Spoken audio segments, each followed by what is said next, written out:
नमस्ते अनि स्वागत छ। यो हो एउटा बेग्लै युट्युब च्यानल दर्शन डिजिटल नेपाल, जहाँ यहाँहरूले अंग्रेजी भाषा सम्बन्धी विभिन्न टिप्सहरू प्राप्त गर्दै आउनु भएको छ र आजको यस एपिसोडमा पनि हामीले अंग्रेजी भाषा सम्बन्धीको कक्षालाई नै जोडेका छौं र आशा छ यस अघिका एपिसोडहरूमा जस्तै आजको यस एपिसोडमा प्रस्तुत गरिने लेसन पनि यहाँहरूको लागि उत्तिकै लाभदायक हुनेछ। त दर्शकवृन्द, आजको यस एपिसोडमा प्रस्तुत गरिने विषयवस्तु रहेको छ युज अफ ट्याग क्वेशन्स, पुष्टि प्रश्नको प्रयोग। त यो विषयवस्तु प्रस्तुत गर्नुभन्दा पहिले मैले यहाँहरु समक्ष एउटा सानो अनुरोध गरे।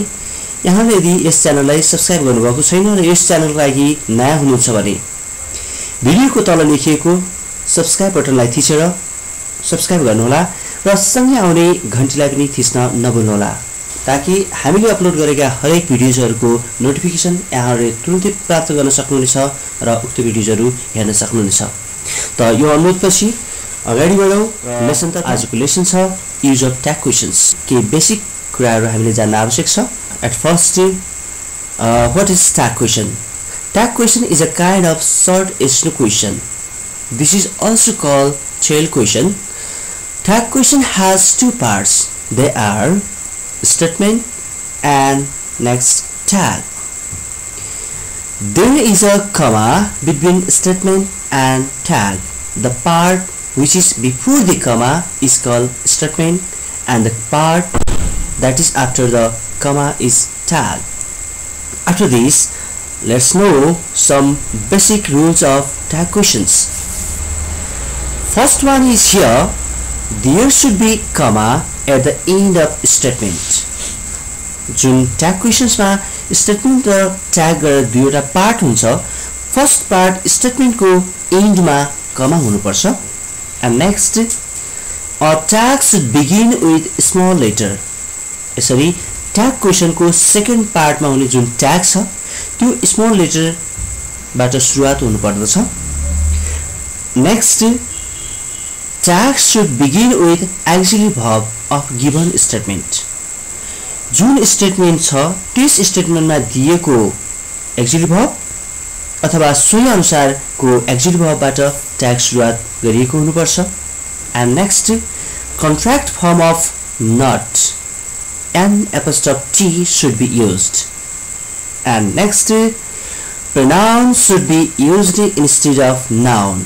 If there is noun in the statement, there should be pronoun in the tag. And next thing, use the question mark at the end.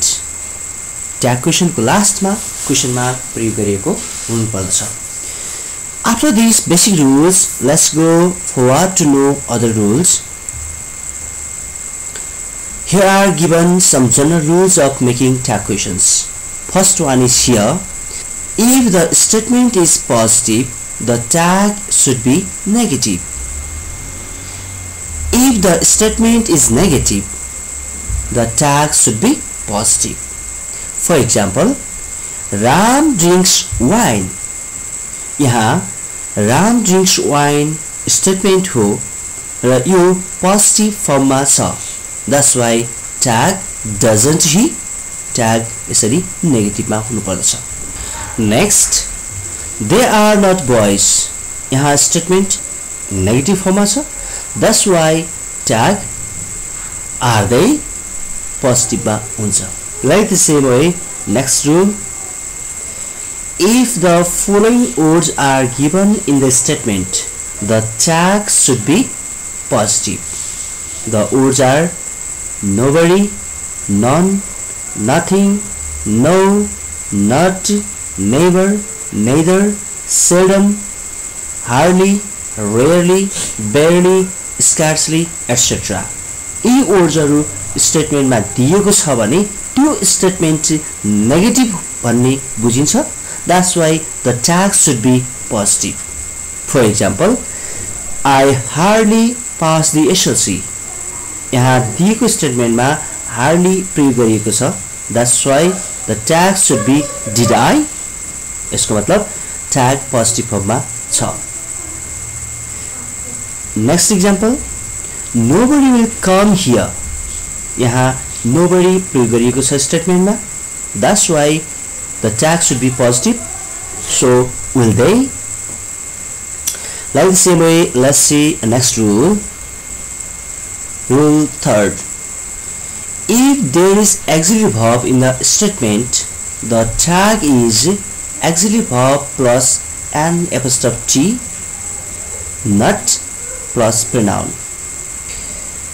If there is auxiliary verb plus not in the statement, that means if the statement is negative, the tag is auxiliary verb plus pronoun. That means the tag should be positive. Let's understand by the example. Ram is learning computer now. The statement is positive, so tag should be negative. Is an apostrophe T, isn't, and he, subject he, isn't he? Like the same way, let's see next example. Players are playing volleyball. यहाँ statement मा are मात्र प्रयोग गरिएको छ. That means the statement is positive, so tag should be negative. So aren't they? Like the same way, let's see next example. Boys have not learned karate. यहाँ auxiliary verb have सँग not आएको छ. That means statement is negative, so tag should be positive. त्यसैले गर्दा auxiliary verb have and pronoun they. Have they? Like the same way, let's see next example. They will not come today. यहाँ will auxiliary verb सँग not आएको छ. That means statement is negative, so the tag should be positive. Auxiliary verb will and the pronoun they. Will they? Now let's see next rule. Rule number 4. Here is given the table. यहाँ एउटा table दिएको छ. Statement यदि एफर्मेटिभ भएको खण्डमा auxiliary verb को tag कसरी प्रयोग गर्ने भन्ने सम्बन्धमा यो टेबलमा जानकारी दिएको छ. Let's see one by one. यदि verb 1 or have to दिएको छ भने tag को auxiliary verb don't प्रयोग गर्नु पर्दछ. यदि स्टेटमेन्टमा verb 2 or had to दिएको छ भने tag को auxiliary verb didn't प्रयोग गरिन्छ. Like the same way, verb 5 or has to दिएको छ भने tag को auxiliary verb doesn't प्रयोग गरिन्छ. Like the same way, have or has or had plus verb 3 दिएको छ भने tag को auxiliary verb haven't, hasn't or hadn't respectively यसरी प्रयोग गर्नुपर्छ. भन्नुको मतलब have plus verb 3 भएको खण्डमा haven't, has plus verb 3 भएको खण्डमा hasn't, like the same way had plus verb 3 भएको खण्डमा hadn't प्रयोग गरिन्छ. Like the same way, have or has or had plus noun or pronoun प्रयोग गरिएको छ भने have हुँदा don't, has हुँदा doesn't र had हुँदा didn't को प्रयोग गर्नु पर्दछ. Like the same way, स्टेटमेन्टमा am or apostrophe am प्रयोग गरिएको छ भने tag को auxiliary verb aren't प्रयोग गर्नु पर्दछ. Like the same way, are or apostrophe re प्रयोग गरिएको छ भने tag को auxiliary verb aren't प्रयोग गरिन्छ. Like the same way, apostrophe ll प्रयोग गरिएको छ भने tag को auxiliary verb won't or shan't प्रयोग गर्नु पर्दछ. Like the same way, स्टेटमेन्टमा apostrophe d plus rather or verb 1 or have प्रयोग गरिएको छ भने हामीले tag को auxiliary verb wouldn't प्रयोग गर्नु पर्दछ. Like the same way, स्टेटमेन्टमा apostrophe d plus better or apostrophe d plus verb 3 or apostrophe d plus had भएको खण्डमा tag को auxiliary verb hadn't प्रयोग गरिन्छ. Like the same way, apostrophe s plus verb 3 भएको खण्डमा हामी tag को auxiliary verb hasn't प्रयोग गर्छौं. भने त्यसैगरी apostrophe s plus verb 4 or noun or adjective भएको खण्डमा isn't प्रयोग गरिन्छ. Like the same way, स्टेटमेन्ट्समा needs or dares भएको खण्डमा tag तर्फ doesn't प्रयोग गरिन्छ. Like the same way, if imperative sentence is given, then the tag will be will you. Like the same way, if imperative sentence starts with let apostrophe s, let's. then tag will be shall we. Like the same way, let's see next rule. If the statement is negative or auxiliary verb plus not, same auxiliary verb is used in the tag. For example, I am not a student, then tag is am I. Now let's see next rule. Here is given rules for using the pronoun in tag. Statement मा दिएको subject लाई कसरी tag को subject मा convert गर्ने भन्ने सम्बन्धमा यो टेबल दिएको छ. Let's see one by one. First group मा दिएको छ I, we, you, he, she, it, they, their, own. यी सब्जेक्टहरु आएको खण्डमा ट्याग को सब्जेक्ट सेम हुन्छ अर्थात सेम प्रोनाउन रहन्छन्. नाउ सेकेन्ड ग्रुप मा दिएको छ everybody, somebody, nobody, anybody, everyone, someone, no one, anyone, these, those. Statement मा यी सब्जेक्टहरु दिएको खण्डमा subject of tag they हुन्छ. Now like the same way next group. Next group मा छ everything, something, nothing, anything, this, that. भएको खण्डमा tag को सब्जेक्ट it राखिन्छ. त्यसैगरी नेक्स्ट ग्रुपमा छ स्टेटमेन्ट को subject singular noun muscular gender. भन्नुको मतलब एक वचन बताउने पुल्लिङ्ग छ जस्तै Ram, Arjun, my father, uncle etcetera. यस्तो आएको अवस्थामा ट्याग को सब्जेक्ट ही प्रयोग गरिन्छ भने त्यसैगरी स्टेटमेन्ट को सब्जेक्ट मा singular noun feminine gender. For example, Sita, Anita, my mother, auntie, etc.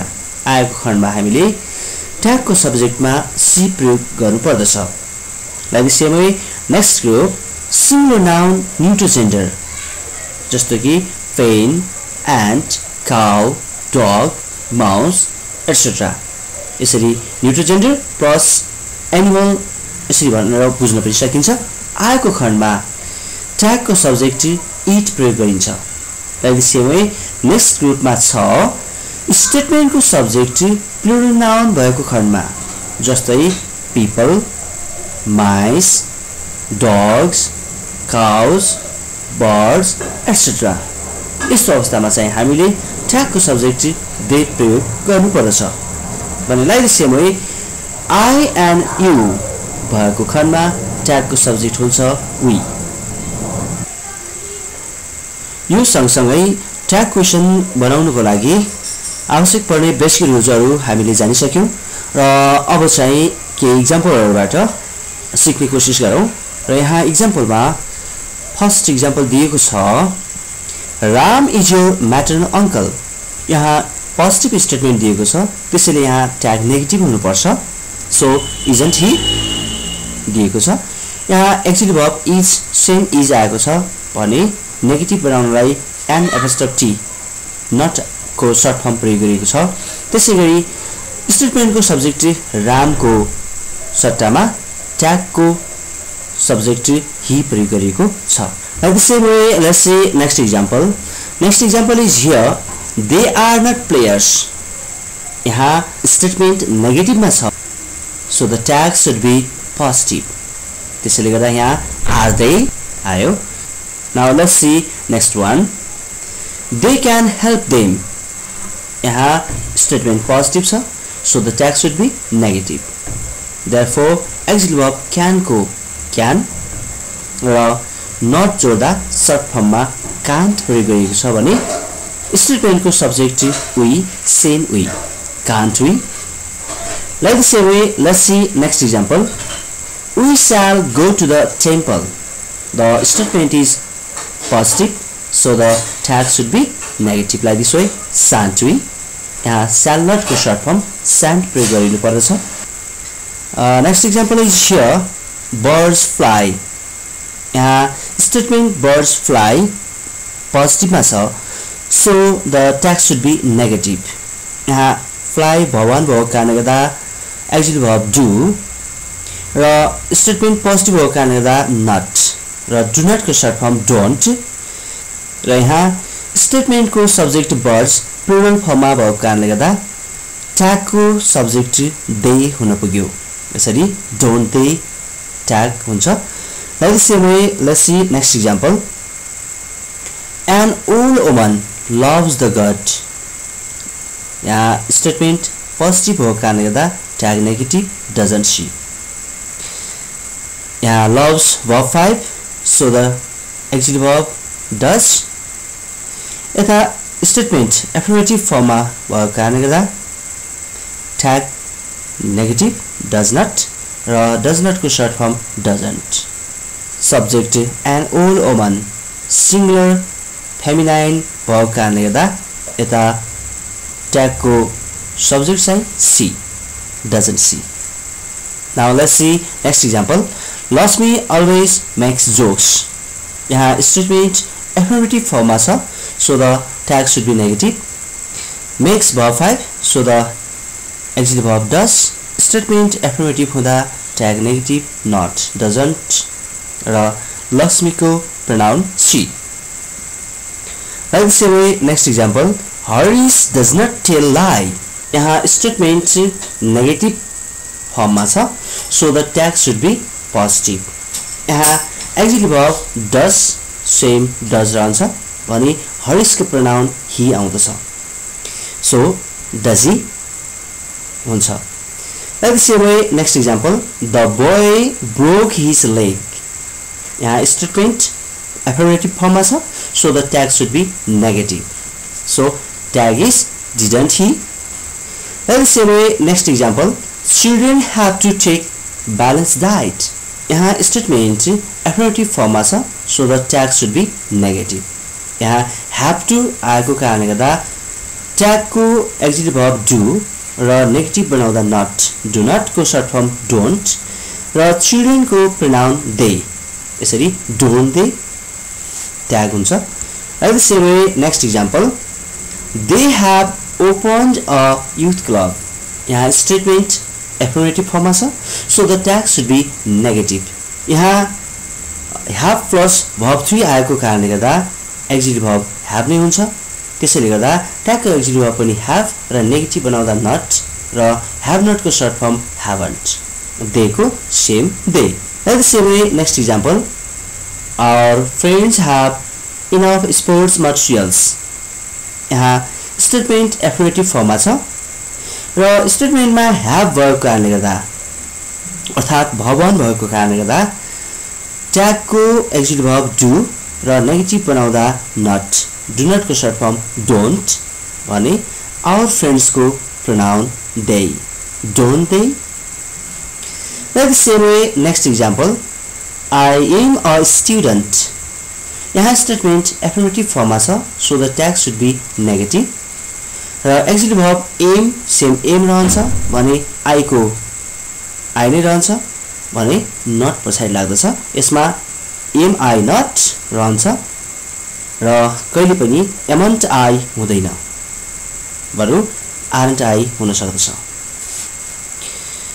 like the same way let's see next example I'm right यहाँ statement affirmative form मा छ so the tag should be negative am I not or aren't I now let's see other more examples next example is here I'd rather drink beer यहाँ statement affirmative form मा दिएको छ र यहाँ apostrophe d plus rather को meaning हुन्छ would rather त्यसैले गर्दा tag को auxiliary verb would र negative बनाउँदा not would not को short form wouldn't र I को same I यसरी wouldn't I like the same way next example I'd gone alone यहाँ apostrophe d plus verb 3 आएको छ यसले गर्दा यसको meaning हुन्छ had gone so the auxiliary verb of tag is had र negative बनाउँदा not had not को short form hadn't र I को same I hadn't I like the same way next example Harish bought a bike यहाँ apostrophe s plus verb 3 आएको छ यस्तो अवस्थामा यसको meaning हुन्छ has bought त्यसैले गर्दा ट्यागको एक्जिक्युटिभ भर्ब has र नेगेटिभ बनाउँदा not. Has not को सर्ट फर्म hasn't. हरिको pronoun he. यसरी hasn't he चाहिँ ट्याग हुन्छ. Like the same way, next example. She is dancing nicely. यहाँ statement affirmative form छ, so the tag should be negative. र यहाँ apostrophe s plus verb for आएको कारणले गर्दा यसको मिनिङ हुन्छ is dancing. So tag को एक्जिक्युटिभ भर्ब पनि is र नेगेटिभ बनाउँदा not. Is not को सर्ट फर्म isn't र she को same she isn't she. Now let's see next example. Sarita's ugly. यहाँ affirmative फर्ममा स्टेटमेन्ट छ, so the tag should be negative. यहाँ apostrophe s plus adjective आएको छ, so apostrophe s को मिनिङ is हुन्छ. So the executive verb of tag is same is र negative बनाउँदा not. Is not को short form isn't र Sarita को pronoun she isn't she. Next, don't disturb me. यहाँ statement imperative form मा आएको छ, so its tag is will you. Next, go ahead. Same imperative form मा छ, so tag is will you. Get this room cleaned. यो statement पनि imperative form मा आएको छ, so the tag is will you. Let us move on. Statement let us बाट start भएको छ, अर्थात् imperative form मा छ, so the tag is will you. Now let's see next one. Let's sing a song. यहाँ statement imperative form मा छ र imperative form मा भएको statement let apostrophe s बाट start भएको कारणले गर्दा यसको tag shall हुन्छ. Now next example. Nobody could reach there. यहाँ statement मा nobody आएको छ र यसरी statement मा nobody आउँदा यसले negative statement जनाउँदछ, so the tag should be positive. र could executive verb same could र nobody को pronoun they could they. And next example, nobody was naughty.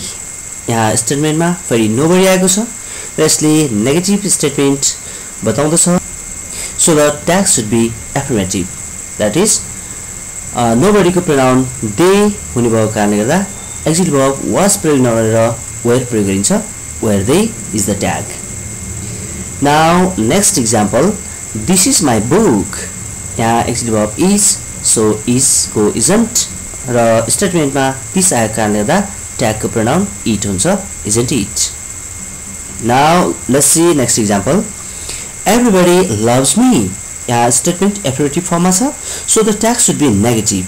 But loves verb 5 भएको कारणले गर्दा tag को एक्जिक्युटिभ verb does हुनुपर्ने, तर everybody को pronoun they हुने भएको कारणले गर्दा यहाँ does प्रयोग नगरेर do प्रयोग गरिन्छ र नेगेटिभ फर्ममा लैजाँदा not. Do not को short form don't and they don't they. Tag is don't they. Now let's see next. Everybody has got a present. यहाँ statement affirmative form मा छ, so the tag should be negative. र यहाँ has executive verb भए पनि हामी यहाँ has प्रयोग गर्दैनौं किनकि everybody को pronoun यता they प्रयोग गरिन्छ, so they सँग has प्रयोग नभएर have प्रयोग हुन्छ, so haven't they is the tag. Next example, somebody is peeping us. यहाँ statement affirmative form मा छ, so the tag should be negative. र यहाँ एक्जिक्युटिभ verb is छ र is यहाँ प्रयोग हुँदैन किनकि somebody को pronoun tag मा they हुन्छ र they सँग is नभएर are प्रयोग हुने भएको कारणले गर्दा aren't they is the tag. Next, Sita seldom weeps. यहाँ statement मा seldom आएको छ र जसले negative meaning दिन्छ, so the tag should be in affirmative form. र यहाँ weeps verb 5 भएको कारणले गर्दा एक्जिक्युटिभ verb does र Sita को pronoun she does she.